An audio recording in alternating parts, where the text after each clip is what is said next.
Mas Arif. Silakan Mas. Silakan duduk. Oke. Tadi habis dari mana ini Mas? Dari ini sih, dari mana ya? Ada kegiatan di kampus. Oh di kampus. Iya. Kabar hari ini sehat kan Mas? Alhamdulillah. Alhamdulillah. Tadi dari kampus ada mata kuliah jam berapa dari sini? Sebenarnya mata kuliah itu dari jam 7 sampai jam 9 ya Mas ya. Tapi tadi sempat menghandle kegiatan organisasi sih. Jadi apa ya?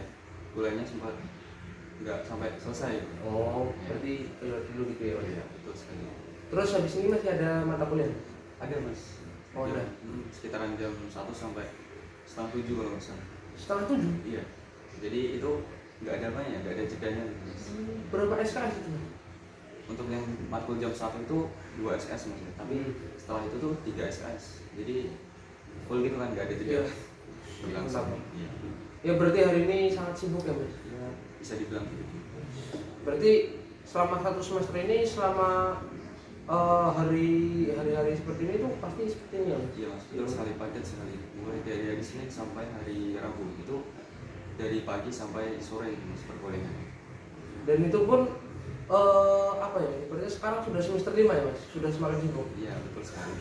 Semester depan sudah ada KKN dan sebagainya. Semangat ya Mas? Iya. Oh iya, tadi kurang lebih tadi Mas Habib bilang kalau katanya aktif di organisasi.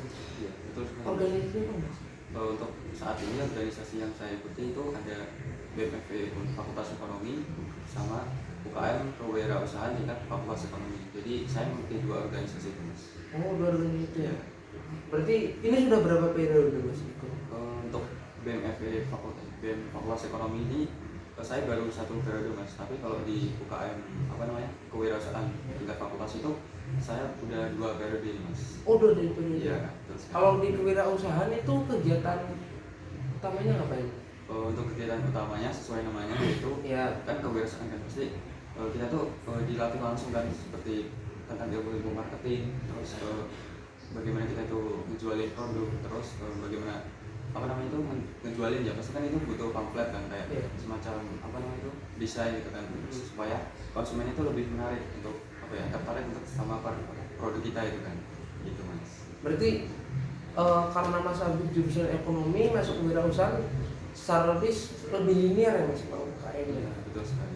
Berarti Mas Habib itu kurang lebih memiliki minat di kewirausahaan juga seperti itu. Sambil belajar tentang dunia kewirausahaan. Oh iya, pantas kan. Saya sering tuh lihat di story-nya Mas Habib pada pack promo ini terus oh ternyata di kewirausahaan itu. Lumayan betah Mas di situ Mas. Ya betah sih ya, tapi tertai Mas. Soalnya kan saya sebagai penanggung jawab mengelola bisnis, kayak kalau di fakultas kan saya penanggung jawabnya yang mengelola kantin di FE Mas ya. Saya jadi penanggung jawabnya sama kegiatan KFD, yaitu praktik langsung di lapangan, yaitu di Simpang 5 Semarang. Itu kita menjual dari produk-produk anak-anak fungsi dari UKM KW itu sendiri, sama ya produk yang udah kita tentuin. Kita kegiatannya itu di hari Minggu Mas ya. Itu dilakukan setiap jam 6 pagi hingga sampai selesai sih. Biasanya sampai jam 9 pagi gitu Mas. Berarti selama di UNES ini Mas Habib banyak kegiatan ya? Nah, lumayan banyak Mas. Terus di kewirausahaan tadi misalnya jadi kepo. Dari situ Mas Habib lebih belajar di pengembangan dirinya yang efeknya yang langsung berasa itu apa?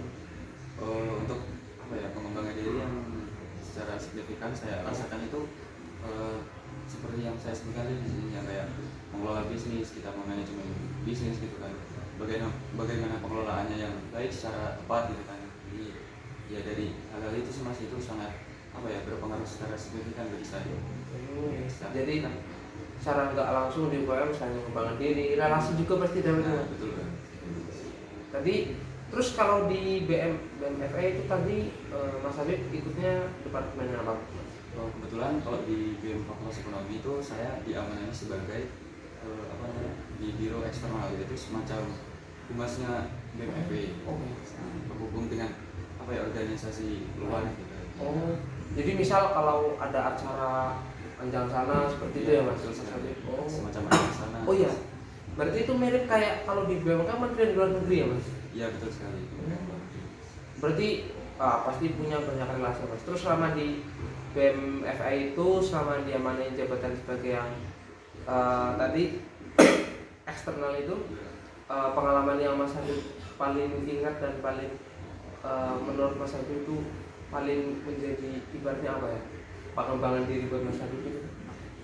Untuk semacam apa namanya tadi? Yang self improvement itu, Self improvement itu yang sudah saya apa namanya dapatkan itu ya. Saya tuh pernah menjadi penanggung jawab anjang sana tingkat universitas itu, dan apa ya, pertama kalinya saya itu menjadi penanggung jawabnya mas. Jadi anjang sananya itu dilakukan dengan BEM Fakultas Ekonomi UNES dengan BEM Fakultas Universitas Andalas. Ya, jadi mas ya, itu benar-benar saya tuh lumayan apa ya, mungkin ada beberapa hal yang kurang handle gitu mas ya. Soalnya baru perdana itu kan mengurusi semacam hal anjang sana gitu. Soalnya lumayan sulit juga sih menyambungkan antara dari Universitas Andalas dengan Universitas Negeri Semarang itu mas. Itu kalau menurut acaranya daring atau belum? Karena lokasinya itu kan sangat berjalan mas ya, jadi dilakukan secara dari. Oh iya, apalagi ya daring, komunikasi juga daring, pasti kadang ya masih ada keberatan di komunikasi. Berarti pengalaman Mas Habib bisa dibilang sudah memiliki lumayan banyak pengalaman ya mas. Oh iya, karena tadi kan sesuai di WhatsApp kita ya mas, kita udah WA-an. Katanya Mas Habib mau itu melakukan konseling dengan saya. Kalau pertama di sini saya akan menjelaskan dulu apa itu konseling. Biasanya kan orang-orang menganggap konseling kalau di SMA atau SMP itu kayak ada ibu guru atau bapak guru konselor di sekolah marah-marahin anak yang bermasalah gitu, terus ngedisiplinin anak-anak. Sebenarnya konseling itu adalah diskusi sehat gitu mas. Kayak ibaratnya antara Mas Habib dengan saya di sini, kita sering berbicara, sering bertukar pikiran, mendiskusikan apa yang menjadi persoalan dari Mas Habib untuk dapat kita bersama-sama mendapat solusi dari persoalan itu. Gitu. Dan tenang saja mas, ya karena kita juga udah kenal lumayan lama ya, meskipun belum terlalu dekat banget. Apa yang nanti Mas Habib sampaikan ke saya akan saya simpan sebaik mungkin dan tidak akan menjadi konsumsi publik. Intinya apa yang Mas Habib nanti sampaikan, apa yang menjadi unek-unek Mas Habib akan aman dalam saya. Terus juga Mas Habib sebelumnya udah pernah konseling? Sejauh ini saya ini sih mas belum pernah konseling. Oh belum pernah konseling. Oh berarti ini baru pertama. Ya baru pernah. Oh iya. Berarti ya sekalian menjadi ini kesempatan juga seperti itu mas. Untuk selanjutnya ini paling mungkin konselingnya singkat ya mas, 10 atau 15 menit kita akan membicarakan apa yang jadi persoalan dari Mas Habib. Oke, mungkin sesuai dengan apa yang kita rencanakan tadi, Mas Habib sini pasti datang juga memiliki persoalan. Mungkin mulai bisa diceritakan persoalan yang sedang Mas Habib alami saat ini. Mungkin untuk saya izin sharing mas ya. Ya.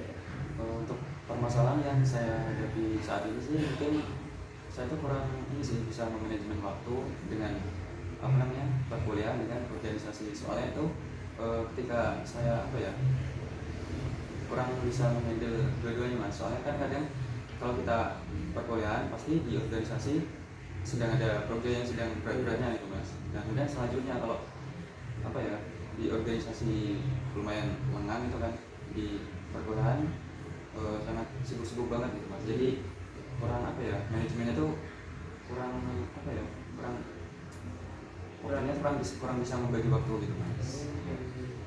Terus kalau boleh tahu Mas Habib mulai kerasa ada permasalahan itu dari berapa?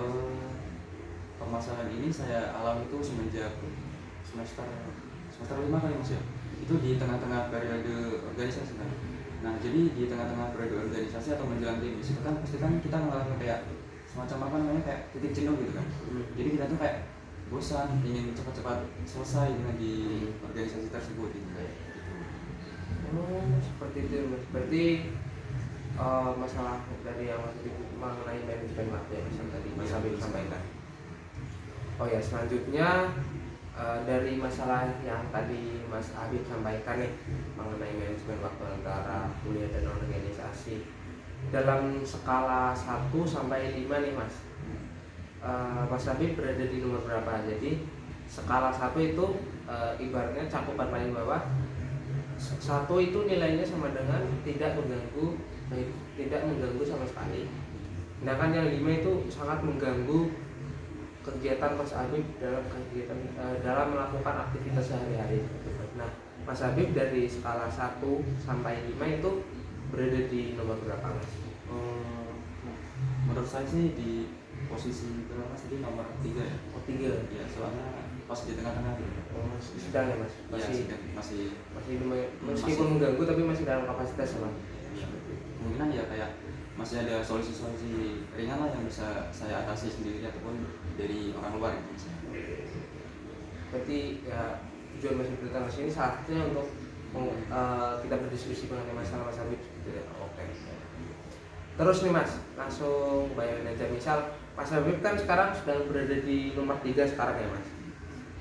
Kalau misal nih masalah yang sudah Mas Habib yang sedang Mas Habib alami ini bisa selesai, atau ibaratnya Mas Habib berhasil menemukan solusi dari permasalahan Mas Habib seperti itu,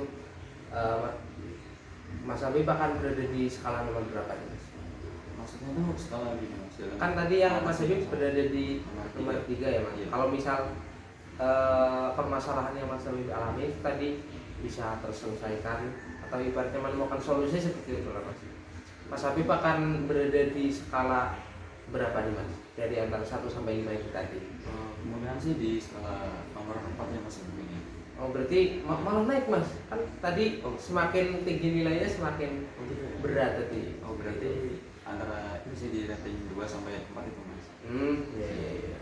Terus mungkin bisa dijelaskan Mas, kalau misal ketika Mas Habib berhasil menemukan solusi dari permasalahan ini itu apa yang Mas Habib rasakan? Kemungkinan sudah mendapatkan solusi dari permasalahan ini Mas ya. Jujur saja saya lebih senang karena bagaimanapun juga itu kan permasalahan sudah teratasi Mas ya, walaupun belum sepenuhnya itu benar-benar selesai gitu kan. Jadi dari solusi tersebut kemudian saya bisa lebih leluasa lagi kayak mengatur waktu, manajemen waktu saya secara maksimal, kemudian bisa menentukan skala prioritas itu, mana yang saya dahulukan, mana yang saya bisa sampaikan dulu, nanti bisa dihandle itu Mas. Jadi saya ulang lagi coba ya Mas. Kalau misal masalah yang Mas Habib alami ini mengenai manajemen waktu antara organisasi dengan kuliah bisa teratasi, Mas Habib pasti akan merasa sedikit senang ya Mas. Iya, lebih lega meskipun masalahnya belum selesai, tapi Mas Habib akan merasakan sedikit keterangan di hati, ibaratnya seperti itu Mas. Lebih ibaratnya enjoy dalam beraktivitas dan beban pikiran pastinya berkurang ya Mas. Oke, baik. Terus sejauh ini nih Mas, saya ingin tahu usaha-usaha apa yang sudah Mas Habib coba lakukan nih untuk ibaratnya memecahkan masalah yang Mas Habib alami saat ini itu seperti apa Mas? Untuk mengatasi masalah ini Ya. secara individu itu seperti tadi kan saya itu kurang bisa manajemen waktu dengan baik ya. Sementara sejauh ini saya itu baru membuat list-listan itu Mas, skala prioritas mana yang saya kerjakan terlebih dahulu, mana yang bisa saya kerjakan di akhir gitu Mas. Soalnya kan kalau di pertama itu kan benar-benar ini ya urgent gitu kan, harus benar-benar terselesaikan dengan tepat waktu dan benar gitu. Nah jadi dari itu sih, dari skala prioritas itu saya bisa menentukan mana itu yang lebih benar-benar penting saya kerjakan terlebih dahulu hingga yang bisa dibilang kurang penting. Oh, berarti ibaratnya membuat to-do list ya, skala prioritas dari yang paling urgent atau yang deadline-nya paling mepet seperti Mas, sampai ke tugas-tugas yang mungkin ya bisa dikerjakan nanti. Oh iya. Terus selain membuat to-do list, apakah Mas Habib menemukan solusi, pernah melakukan usaha ibaratnya yang ibaratnya melibatkan orang lain? Kalau yang tadi kan dengan Mas Habib sendiri, kalau yang melibatkan orang lain apakah sudah pernah melakukan? Untuk penyelesaian masalah ini dengan orang luar misalnya itu tuh sebenarnya tuh pernah, tapi tuh belum saya terapkan gitu kan. Kayak dulu kan di BMF kan ada namanya biro manajemen personalia, itu mengurusi bagian internal yang ada di BEM. Ya untuk mengurus fungsi ataupun secara internalnya dari BEM itu sendiri. Dan jadi saya itu dulu pernah berkonsultasi, tapi apa ya, nggak sedetail ini gitu mas. Nah, tentang dasar-dasar gimana sih kok aku ini apa ya, bisa dibilang agak keteteran gitu tentang perkuliahan sama di organisasi itu mas. Setiap di proja-proja itu kan saya pasti pernah ya mengalami kayak wah ini projanya jadi job desk saya itu kok belum terselesaikan gitu, caranya gimana gitu mas. Jadi saya berkonsultasi dengan anak manajemen personalia itu, tapi sejauh ini belum ini sih saya terapkan, soalnya apa ya, bisa dibilang berat gitu solusinya buat saya. Oh berarti untuk yang melibatkan orang lain itu Mas Habib mencoba melibatkan yang manajemen personal itu dari BEM, tapi mungkin belum work 100% ya Mas? Iya betul. Oh, terus apakah Mas Habib yang selain yang melibatkan manajemen personal, apakah melibatkan orang lain berarti untuk meminta bantuan Mas atau Mbak atau siapa temannya satu lain untuk membantu kita kerjasama dong gitu, apakah pernah? Untuk sejauh ini dengan teman seangkatan ataupun apa ya, sejurusan bisa bilang gitu mas ya, itu apa ya, saya tuh pernah sih, tapi sama seperti tadi juga belum teratasi sepenuhnya gitu. Jadi saya tuh hanya menceritakan keluhan-keluhan saya di bagian apa ya, kayak belum mendalam gitu mas, baru desa-desanya gitu ya. Jadi saya coba garis bawahi lagi yang apa yang sudah Mas Habib sampaikan. Untuk saat ini kan masalah yang sedang Mas Habib hadapi itu mengenai manajemen waktu antara kuliah dan juga organisasi. Terus untuk usaha-usaha yang Mas Habib lakukan untuk memecahkan masalah itu ya, kalau dengan diri sendiri membuat to-do list ya Mas, skala prioritas sifatnya seperti itu, melakukan mana yang harus dikerjakan, mana yang urgent, mana yang mungkin bisa dikerjakan nanti gitu Mas. Dan untuk melibatkan orang lain mungkin ya dengan teman angkatan dan juga yang manajemen personalia BEM itu, tapi belum work 100% Mas. Padahal tujuan Mas Habib itu ya menyelesaikan masalah ini supaya Mas Habib ibaratnya bisa lah mendapatkan solusi, biar nanti dari solusi itu Mas Habib bisa merasa lebih senang, merasa ibaratnya lebih enjoy, beban pikirannya berkurang seperti itu Mas. Oke, seperti itu Mas, saya sudah mendapat pemahaman yang Mas Habib sampaikan. Jadi mungkin untuk proses konseling hari ini bisa kita cukupkan sampai saat ini ya Mas. Kalau begitu semoga dari apa yang tadi Mas Habib sampaikan dapat Mas Habib teruskan lagi ya to-do list itu, atau mungkin meminta bantuan dengan orang lain. Oke, karena ini juga kurang lebih sudah 15 menit. Sebelum kita tutup Mas, saya mau tanya nih, karena ini kan juga pengalaman pertama kali Mas Habib ikut konseling, pengalaman atau pemahaman atau insight apa yang Mas Habib dapatkan dari sesi konseling hari ini, entah itu dari solusi ataupun dari pengalaman ya. Untuk masalah apa namanya, jadi konseling ya? Iya. Saya apa ya, mengutarakan permasalahan saya kepada Mas Agung gitu kan. Ya. Jadi apa ya, lumayan terbantu dari apa namanya, dari skala itu ya, dari 1 sampai 5. Jadi mungkin sekarang itu tadi kan saya berada di posisi 3 Mas ya, teratasi masalahnya. Mungkin setelah saya bertemu dengan Mas Agung itu apa ya, sudah semakin turun itu permasalahannya. Jadi berangsur-angsur mulai mendapatkan solusi gitu kan. Kalau begitu ya, terima kasih juga atas kemauan Mas Habib ya sudah mau sharing. Ini nggak semua orang loh Mas yang mau menceritakan masalahnya. Ibaratnya memang kita sebagai laki-laki kan harus bisa memverbalisasikan masalah, berbagi masalah, sharing-sharing gitu lah. Siapa tahu dari sharing-sharing itu melalui sesi counseling ini terutama kita bisa mendapatkan solusi dan juga ibaratnya menjadi pribadi yang lebih sehat seperti itu. Begitu, terima kasih banyak ya Mas atas kemauannya datang ke tempat saya hari ini. Terima kasih banyak. Mungkin habis ini Mas Habib bisa melanjutkan aktivitas dan bisa kita sambung lagi untuk sesi konseling ini di minggu-minggu berikutnya atau hari-hari berikutnya. Kita bisa calling lewat WA. Juga berterima kasih kepada Mas Agung sudah tadi memberikan apa namanya, solusi, bisa menjadi tempat apa ya, mengutarakan curahan hati saya tuh terkait kayak keluhan dari kegiatan organisasi ataupun tentang perkuliahan gitu. Kalau gitu terima kasih Mas. Ya, Silakan Mas Habib bisa lanjutkan. terima kasih. Mas. Hati-hati Mas.